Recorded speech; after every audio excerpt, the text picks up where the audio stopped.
Nunca imaginei que meu aniversário de 55 anos terminaria daquela forma.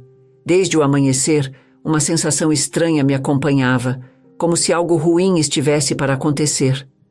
Mas tentei ignorar, me concentrando nos preparativos da festa que meu filho João e sua esposa Maria estavam organizando para mim.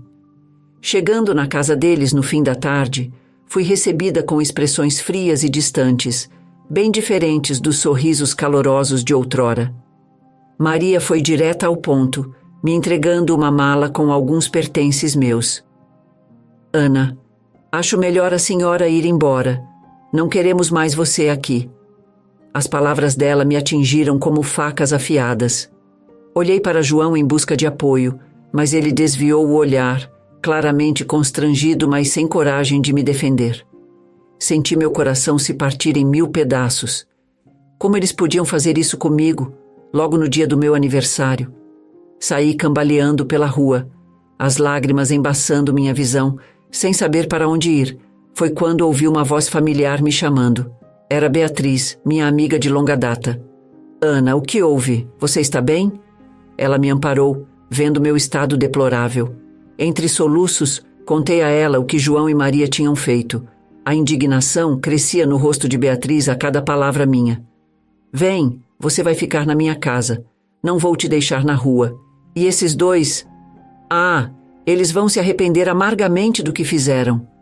Na casa de Beatriz, desabafei por horas, colocando para fora toda a dor e mágoa que sentia. Como meu próprio filho pôde me tratar assim, depois de tudo que fiz por ele? João mudou tanto desde que se casou com a Maria. Parece que ela o enfeitiçou, o transformou em outra pessoa, lamentei. Beatriz segurou minhas mãos, olhando firme em meus olhos. Ana, não podemos deixar isso assim. Eles precisam pagar pelo que fizeram. E eu vou te ajudar com isso, de um jeito ou de outro. Enxuguei minhas lágrimas, sentindo uma faísca de determinação em meio à tristeza. Beatriz tinha razão. Eu não podia me entregar e aceitar aquela humilhação. Uma chama de vingança começou a arder em meu peito. Deitada no quarto de hóspedes da casa de Beatriz, eu não conseguia pregar os olhos. As lembranças dos momentos que passei com João desde sua infância até os dias atuais passavam como um filme na minha mente. Recordei-me do dia em que ele nasceu, do primeiro passo, da primeira palavra. Eu estava sempre lá, apoiando, incentivando, amando incondicionalmente.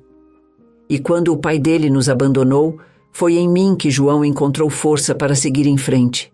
Mas tudo começou a mudar quando Maria entrou em nossas vidas. No início, eu não percebi as manipulações de Maria. Ela era tão doce, tão atenciosa. Conquistou a todos com seu jeito meigo. Porém, aos poucos, fui notando as pequenas mudanças no comportamento de João. Ele começou a me visitar menos, sempre arranjando desculpas. Quando nos encontrávamos, Maria monopolizava sua atenção, me deixando de lado. E se eu reclamava, João ficava irritado, dizendo que eu estava exagerando. Quantas noites passei em claro, chorando, me sentindo impotente enquanto via meu filho se afastar cada vez mais. Agora, sozinha naquele quarto escuro, as engrenagens em minha mente não paravam de girar. Como Maria conseguiu tamanha influência sobre meu filho? O que ela tinha feito para que ele virasse as costas para a própria mãe daquela forma? Uma certeza crescia dentro de mim. Maria não era a pessoa que aparentava ser. Havia algo de podre naquela história toda, e eu iria descobrir o que era. Com um suspiro pesado, virei na cama, tentando encontrar uma posição confortável. O sono finalmente me venceu, mas meus sonhos foram povoados por João, Maria e a dúvida que me corroía por dentro. O que fazer agora? Na manhã seguinte, acordei com a voz de Beatriz me chamando para o café. Levantei-me, sentindo o peso da noite mal dormida em meus ombros. Ao chegar na cozinha, encontrei não apenas Beatriz, mas também um homem desconhecido. Ana, este é Carlos, um amigo meu. Ele é investigador particular e pode nos ajudar a descobrir a verdade sobre a Maria, explicou Beatriz. Olhei para Carlos com desconfiança. Ele parecia ter por volta de 40 anos, com um rosto sério e olhos perspicazes. Após as devidas apresentações, Carlos foi direto ao assunto. Dona Ana, Beatriz me contou sobre sua situação. Se a senhora quiser, posso investigar o passado de Maria, procurar qualquer coisa que possa ser usada contra ela. Fiquei em silêncio por alguns instantes, absorvendo a proposta. Usar um investigador particular? Vasculhar a vida de Maria atrás de podres? Aquilo tudo parecia tão sórdido. Eu não sei, não me sinto confortável com essa ideia, confessei. Mas Beatriz insistiu. Ana, pense bem. Maria claramente não é flor que se cheire, e se ela estiver escondendo algo realmente grave, algo que possa abrir os olhos do João? Passei o resto do dia pensando na proposta de Carlos. Uma parte de mim ansiava por respostas, por uma forma de me vingar de Maria e reconquistar meu filho. Mas outra parte hesitava, temendo as consequências. No final da tarde, tomei minha decisão. Procurei Carlos e Beatriz na sala, minha voz firme ao declarar: tudo bem, vamos em frente com a investigação. Eu preciso saber a verdade, não importa o quão dolorosa seja. Carlos assentiu, um brilho de satisfação em seus olhos. Farei o meu melhor, dona Ana.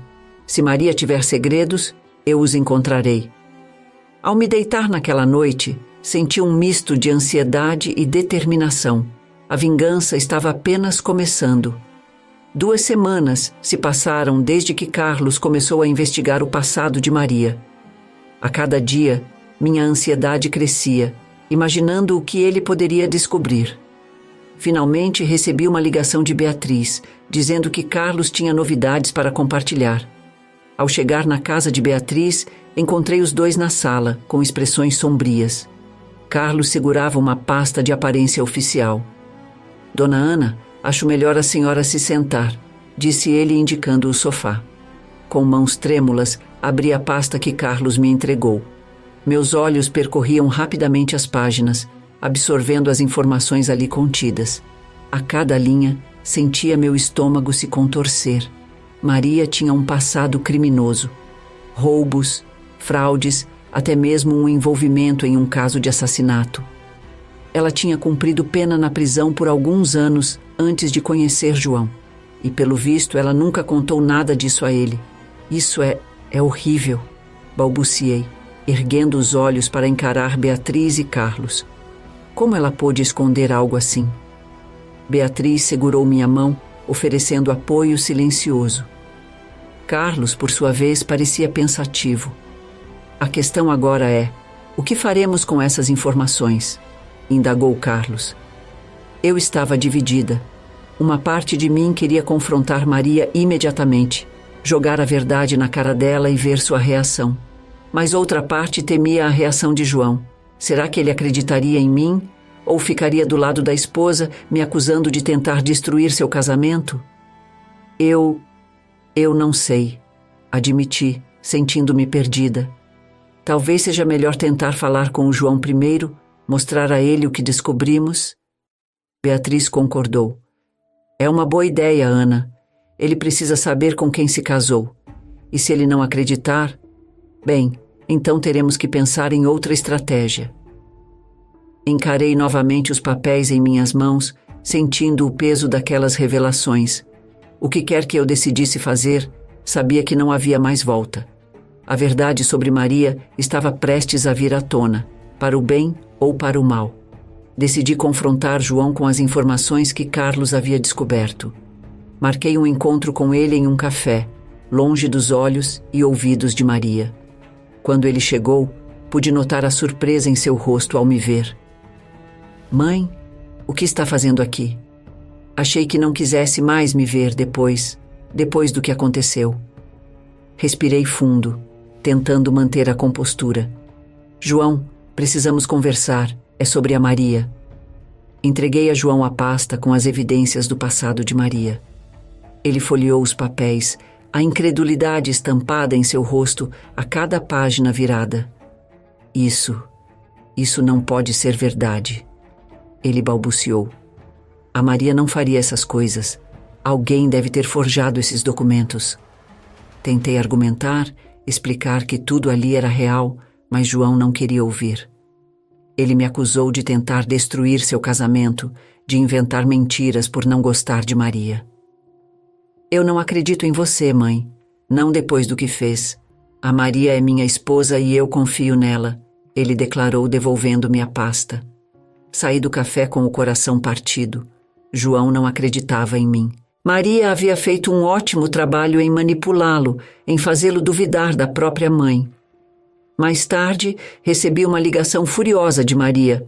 Ela negava todas as acusações, dizendo que eu estava louca, que precisava ser internada. E o pior, João estava ao fundo, concordando com cada palavra dela. Desliguei o telefone sentindo-me derrotada, mas eu não iria desistir. Não podia deixar Maria sair impune depois de tudo que ela fez. Eu precisava de um novo plano. Após o fracasso do confronto com João, reuni-me novamente com Beatriz e Carlos. Expus a eles o que havia acontecido, a recusa de João em aceitar a verdade. Talvez devêssemos ir à polícia com o que descobrimos, sugeri, hesitante. Carlos assentiu. É uma opção. Com as provas que temos, eles teriam que reabrir a investigação sobre o caso de assassinato em que Maria esteve envolvida. A decisão estava tomada. Carlos entregou todas as evidências que havia coletado à polícia e uma nova investigação foi iniciada. Eu sabia que seria um processo longo e doloroso, mas era a coisa certa a fazer. Enquanto isso, Maria começou a sentir a pressão. Ela sabia que seu passado estava prestes a ser exposto e ficava cada vez mais nervosa e agressiva. João, por sua vez, se recusava a falar comigo. Ele ainda acreditava na inocência da esposa e me via como uma inimiga, mas eu tinha que ser forte. Precisava aguentar firme, pela memória de tudo que eu e João havíamos vivido, pelos anos em que fui uma mãe dedicada e amorosa. Beatriz estava sempre ao meu lado, me apoiando, me consolando nos momentos de fraqueza. E Carlos trabalhava incansavelmente, reunindo mais e mais provas contra Maria. O cerco estava se fechando. Era apenas uma questão de tempo até a verdade vir à tona. E quando isso acontecesse, eu estaria lá, pronta para enfrentar as consequências. O dia que eu tanto temia finalmente chegou. Maria foi presa, acusada de ocultação de provas e obstrução da justiça no antigo caso de assassinato. A polícia havia encontrado provas irrefutáveis de seu envolvimento. Quando João recebeu a notícia, ele ficou devastado. Tudo em que ele acreditava, toda a confiança que tinha em sua esposa, tudo havia sido destruído em um instante. João se recusava a sair de casa, consumido pela vergonha e pela dor. Apesar de tudo, vê-lo sofrer me partia o coração. Ele ainda era meu filho e eu o amava incondicionalmente. Decidi tentar uma aproximação. Bati em sua porta, oferecendo meu apoio, dizendo que ele não precisava passar por aquilo sozinho. Mas João não queria minha ajuda. Ele me culpava por tudo. Dizia que eu havia arruinado sua vida, que se eu tivesse ficado quieta, nada daquilo teria acontecido. Saí da casa de João com lágrimas nos olhos, mas também com uma nova determinação.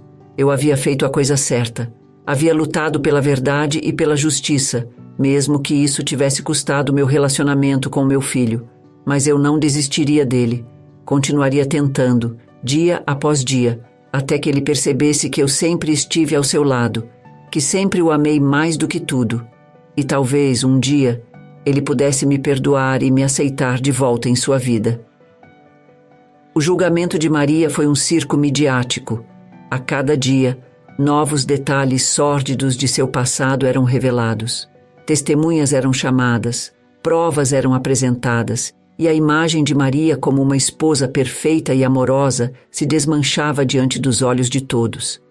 Eu compareci a todas as sessões do julgamento, mesmo sabendo que seria doloroso. Precisava ver com meus próprios olhos a responsabilização de Maria por seus crimes. No final, Maria foi considerada culpada. O juiz foi implacável ao sentenciá-la, destacando a gravidade de seus atos e a falta de remorso que ela demonstrou durante todo o processo. Quando a sentença foi proferida, olhei para João, que estava sentado do outro lado do tribunal. Ele parecia ter envelhecido anos em apenas alguns meses. Seu rosto estava abatido, seus olhos sem brilho. Meu coração se apertou ao vê-lo tão quebrado.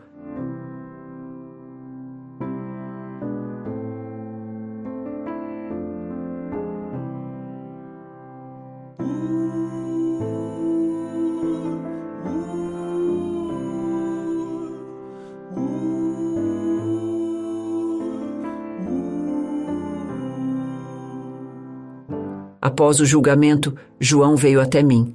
Seus olhos estavam vermelhos e inchados, e sua voz tremeu ao falar. Mãe, eu sinto muito, por tudo. Eu fui um idiota. Eu não deveria ter acreditado nela. Ele desabou em meus braços, soluçando como uma criança. E ali, naquele momento, tudo o que eu pude fazer foi abraçá-lo e dizer que tudo ficaria bem, que estávamos juntos nisso e que iríamos superar de alguma forma. Nas semanas que se seguiram ao julgamento, João e eu começamos a reconstruir nossa relação. Ele vinha me visitar com frequência, sempre trazendo um pedido de desculpas e um olhar arrependido. Aos poucos, entre lágrimas e risadas nostálgicas, fomos nos reaproximando, relembrando os velhos tempos, os momentos felizes que havíamos compartilhado. Eu fui tão cego, mãe, ele me disse um dia. Deixei a Maria me manipular, me afastar de você. Nunca vou me perdoar por isso. Mas eu o perdoei, porque era isso que as mães faziam. Amavam incondicionalmente, perdoavam sem reservas. E porque eu sabia que, no fundo, João era uma boa pessoa. Ele apenas havia se perdido no caminho. No entanto, eu não pude ignorar o dano que toda aquela situação havia causado em mim. Eu havia sido magoada, rejeitada e humilhada pelo meu próprio filho. E isso não era algo que eu poderia esquecer facilmente. Então, estabeleci alguns limites. Disse a João que o perdoava, que o amava, mas que precisava de tempo e espaço para curar minhas próprias feridas, que nossa relação não poderia voltar a ser como antes, não imediatamente. E João entendeu. Ele respeitou meus limites, meu tempo. Começamos a reconstruir nossa relação sobre uma nova base, uma base de respeito mútuo, honestidade e comunicação aberta. Não foi fácil. Houve momentos de recaída, momentos em que as velhas mágoas ressurgiam, mas estávamos determinados a superar, a sermos uma família novamente. E a cada dia que passava, eu sentia que estávamos no caminho certo, que apesar de todas as dores e provações, ainda tínhamos um ao outro. E isso era o que realmente importava. 1 ano se passou desde o julgamento de Maria, e nesse tempo, muita coisa mudou em minha vida. Eu havia encontrado uma nova força dentro de mim, uma independência que eu não sabia que possuía. Comecei a fazer coisas por mim mesma, a perseguir meus próprios sonhos e desejos. Viajei para lugares que sempre quis conhecer, fiz cursos que me interessavam, conheci novas pessoas. Pela primeira vez em muito tempo, eu me sentia verdadeiramente viva. E minha relação com João também floresceu. Agora, tínhamos um vínculo mais forte e saudável do que nunca. Ele havia se tornado um homem melhor, mais sábio e empático. Ele me contou sobre seus planos de se divorciar de Maria, de começar uma nova vida. E eu o apoiei incondicionalmente, como sempre fiz, porque eu sabia que não importava o que acontecesse, João sempre seria meu filho, e eu sempre seria sua mãe. Olhando para trás, percebi que toda aquela dor, todo aquele sofrimento, havia sido necessário. Tinha me transformado, me tornado uma pessoa mais forte, mais resiliente, e tinha nos trazido, a mim e a João, para um lugar de maior compreensão e amor. Enquanto eu observava o sol se pôr no horizonte, senti uma sensação de paz me invadir. O passado havia sido doloroso, mas o futuro estava cheio de possibilidades, e eu estava pronta para abraçá-las de braços abertos.